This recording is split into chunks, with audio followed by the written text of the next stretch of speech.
Good. We're ready to install the noname platform, guys. We're ready to install the noname platform. Okay. And again, remember, we need root permission, right? We need root permission. So let's head back to our terminal. Not that terminal, the other terminal. There we go. Okay. And what we need to do is we need to, uh, by the way, let me do an ls-lav. You will see that you have access to the noname tarball, noname online 328.20 tar.gz, and the noname activation file. So we have access to both. Now, there are online packages and there are offline packages. The online package assumes that you have access to the internet and you're able to access the noname container registry. Okay, so we're able to pull everything from the internet. The offline package assumes that you have no internet connection and it will provide to you all the different components in the file. So we're talking about gigabytes and gigabytes of file that you will have to download, right? So it's massive. It's going to take you a while to download it. Then again, of course, depends on your pipe, but it's going to take a while. Okay. And here's the activation file. We can do a cat noname dot activation, and you will see it contains pretty much keys, client IDs, client secrets, and so on. It contains the registry, training at nonamesecurity.com. It contains some secret keys and so on, right? And then it contains what are the sources, integration traffic sources that are enabled in your installation. As you can see, I have everything enabled on my end. It's training after all, the different workflow integrations and the prevention integrations and so on. Okay. All right. All right. So the very first thing we need to do is create a folder under OPT noname. And again, in order to be able to do that, we need to be super user. So let's switch into super user from the get-go by typing sudo spaces u, and I'm going to clear my screen. Control L or type clear. Sudo is here. Press enter. It's the same password like before. That is noname training 1 exclamation. And now we are root. We can see it right here. Root. Actually, you can type ID too, so you identify who you are, and of course you're root. Okay. Great. Let us create a folder. mkdir opt noname. It's exactly the command that we were asked to execute, right, in the documentation. Now we're going to navigate under /opt noname right here. And right now we're going to do the copy of the activation file and the tarball. So cp tilde means home, the home folder of the noname user. Let's copy the noname dot activation file to the current folder. Okay, so I'm copying the noname activation from the noname home folder into opt/noname. Enter.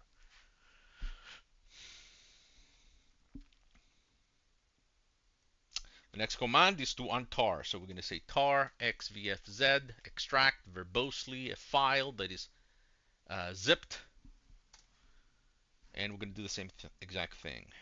Noname, oops, tilde noname, no slash, and noname hyphen on line 328.20, and we're going to press enter.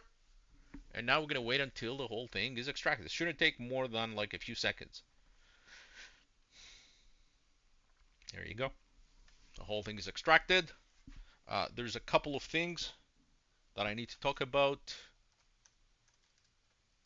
Hyphen LAV. There we go. So the noname installer is right here. Right. The uninstaller is right here, as we've seen in the documentation. Okay. The other thing that I want to specify is the sys underscore report.sh file.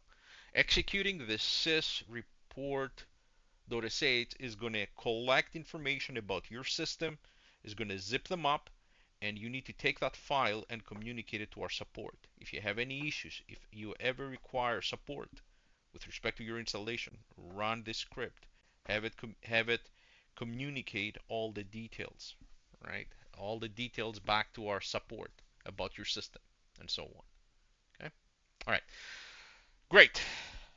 On our end, we need to use the noname installer. So noname underscore installer.sh. There's a couple of help commands. There's the help, and this is going to give you pretty much the most common options. And the other thing I'm going to show you is when you type help all, that's going to give you a lot more options. There it is. This gave you a lot more options, right? For example, it gave you, okay, do you want to install active testing? It wasn't there before. It is now, right? How the keys and the certificate, right? For the Nginx router, so on. Right, so the command to install the noname platform is not missing data for crying out loud. N noname installer.sh. And generally speaking, what I do is I just copy and paste. Right, so we need the activation, and now we need to type noname.activation. It's in the same folder. We copied it earlier on.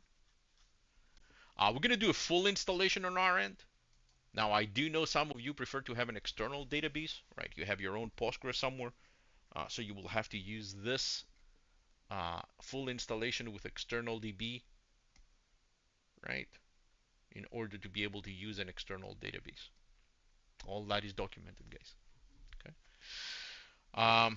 I would like to install active testing on my end, which is right here. So right after full installation, I'm going to specify active because I would like to include active testing. And I like to specify my admin email. This is for your very first user. It's going to be admin@acme.com. We're pretending we're working for Acme. This is the initial administrator user, so that's why I'm calling it admin. And of course, we need to provide it with a password. And the password is capital N, noname1 exclamation. That's the administrative password. Now, you may be wondering, why the heck do I need a username? Because we have customers, especially in Asia, that prefer to have usernames as compare logging in with a username as compared to just the email, right? But right now, for our purposes, the email is our username, okay, in order to log into the noname platform. And the only thing left for us is nothing else but to run this command. Now, before I run this command, I'm going to split my screen. You guys can open another terminal and do it. If you cannot split your screen, I can. So I'm going to split my screen horizontally like this, and I'm going to relog. I'm going to say SSH noname at. You'll see why in a second, or I'll explain you why in a second. And again, I'm going to log in with my noname VM. Again, noname training one exclamation like this. The reason why I want to do this is because I would like to inspect the progress of my installation, and I'm going to type watch docker service ls. Right, I'm going to keep this command running over and over again. Right, that's what I want to do. And now that I've done all that, I want to execute my command. This is important that you logged in successfully into our registry for containers. And as soon as we do that, now we start in creating the different services. Right, now you're going to see the output of this command have been updated every 2 seconds. Right, and what you're after, as soon as all the services have been created, you want to see 1/1, 1/1. Okay, once you see 1/1 across the board, that means we have a successful installation. Now, this may take up to 10, 15 minutes. I've seen it going all the way to 15 minutes, right? So it's not going to be instantaneous. I'm telling you that right now, okay? So don't be surprised if this takes a little long. And again, I can go ahead and I can start, I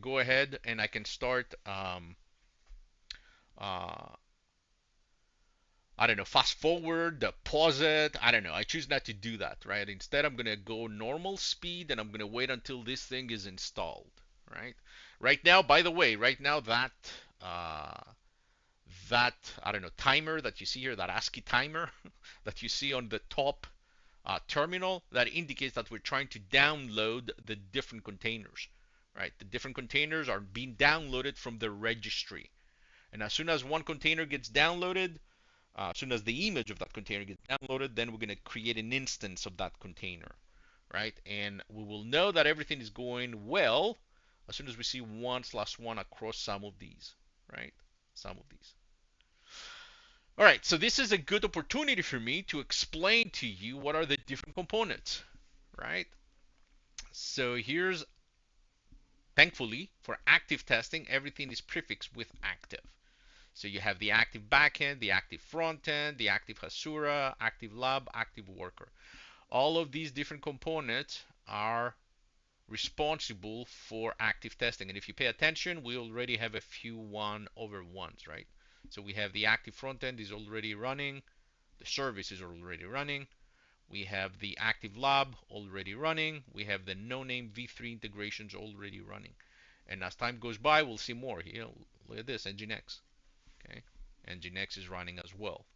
Okay. The other thing I like to mention is the engine. What are the different components of the engine? Well, it's the router, nuts, and engine, of course. These are the different components of the engine. So the router is exactly what it is. It says it is. So it takes all requests that go to the engine. It validates them that everything is correct. Then it deposits them into nuts. If you don't know what nuts is, that's okay.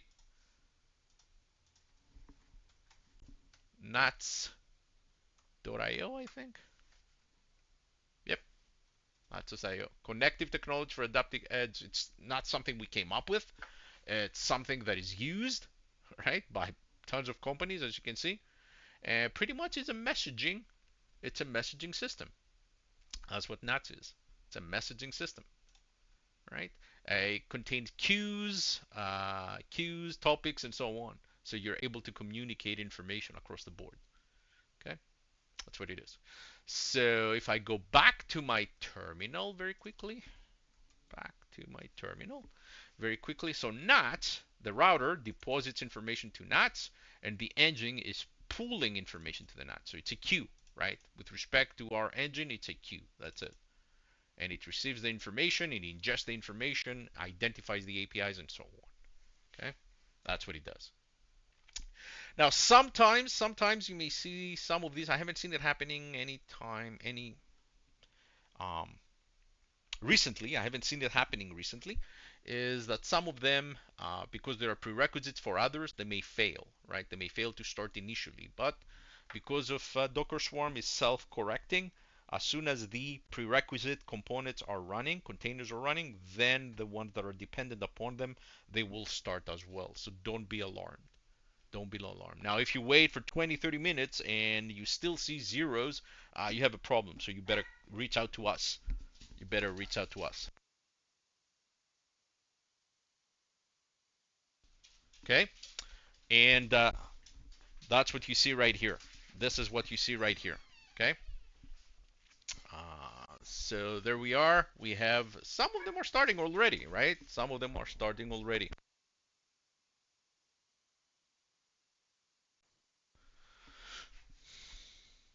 So we have the active backend, the active lab, the active worker. Yeah. So yes, I'm sorry, I lost my train of thoughts. So the engine is exactly the components. Everything else that you see here belongs to the management, right? Belongs to the management. Okay. Antigen, for example, is responsible for identifying all the misconfigurations, right? All the different misconfigurations. And of course, Antigen is making use of Neo4j, right? Antigen is making use of Neo4j. That's the database that pretty much uh, creates the graphical representation of your network topology. Uh, the um, the DAL is the data access layer, right? Backend, by the way, is your front end, right? It's your, what I just said is an oxymoron, right?